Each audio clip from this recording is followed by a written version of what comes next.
Notre enquête maintenant sur l'industrie secrète des grands parfumeurs. Pourquoi leurs flacons sont-ils si chers? En quelques années, les tarifs, vous l'avez sans doute remarqué, ont grimpé de près de 30% pour atteindre en moyenne 60 € le parfum. Alors comment justifier un tel prix? Sont-ils d'abord justifiés? Fabrication, savoir-faire, prix des fragrances. Anaïs Barre, Mathieu Drejoux et Alain Locassio ont mené l'enquête. Parés d'or, en forme de sac à main ou complètement excentriques, les flacons se donnent du mal pour attirer les consommateurs, mais l'ivresse n'est plus au rendez-vous rayon parfumerie. Les ventes sont en baisse, trop de marques et plus de 200 nouveautés par an. Alors là, vous allez me dire ce que vous en pensez. Je vous invite à le découvrir à ce moment-là. Les clients ont de plus en plus de mal à s'y retrouver. Et les prix s'envolent. Il n'est plus rare de trouver des parfums à plus de 100 € le flacon. C'est quand même un budget, mais bon, une fois par an, on se fait plaisir. Pour les grandes occasions, pour les anniversaires, effectivement. Ouais. C'est pas un cadeau qu'on va faire tous les jours.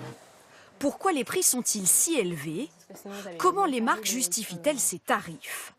Enquête dans les coulisses de la parfumerie. Pour faire naître un parfum, il faut d'abord recourir au service coûteux d'un nez. Christophe Reynaud est parfumeur. Dans son bureau, il crée les fragrances de demain pour différentes marques. Toute la journée, il teste des mélanges de senteurs, des recettes de parfums qu'il modifie sans cesse, milligramme par milligramme.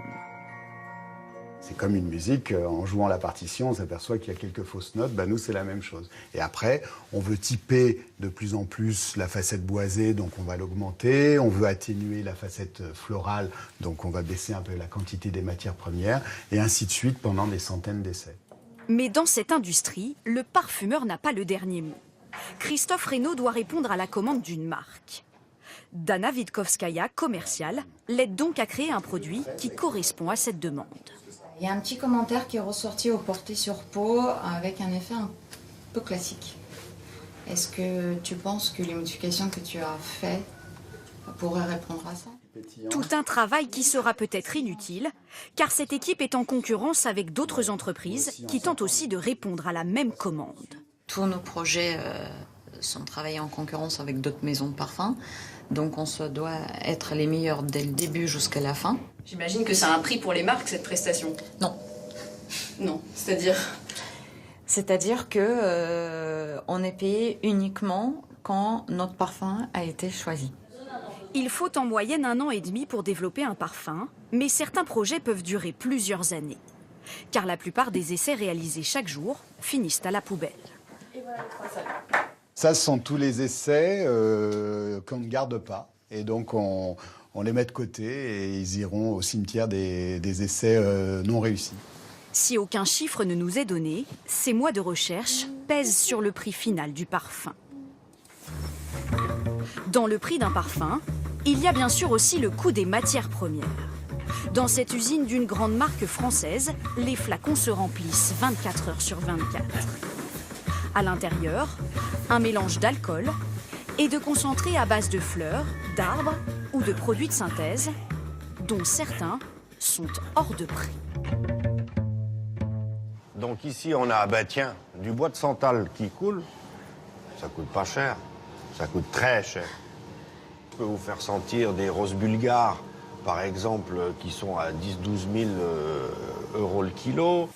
Mais ce qui pèse lourd dans le prix d'un parfum aujourd'hui, c'est surtout le marketing. Comme le nombre de produits ne cesse d'augmenter sur le marché, pour se différencier, les marques y consacrent de plus en plus d'argent. Il y a aussi tout le travail de design du flacon, mais aussi de la campagne de publicité.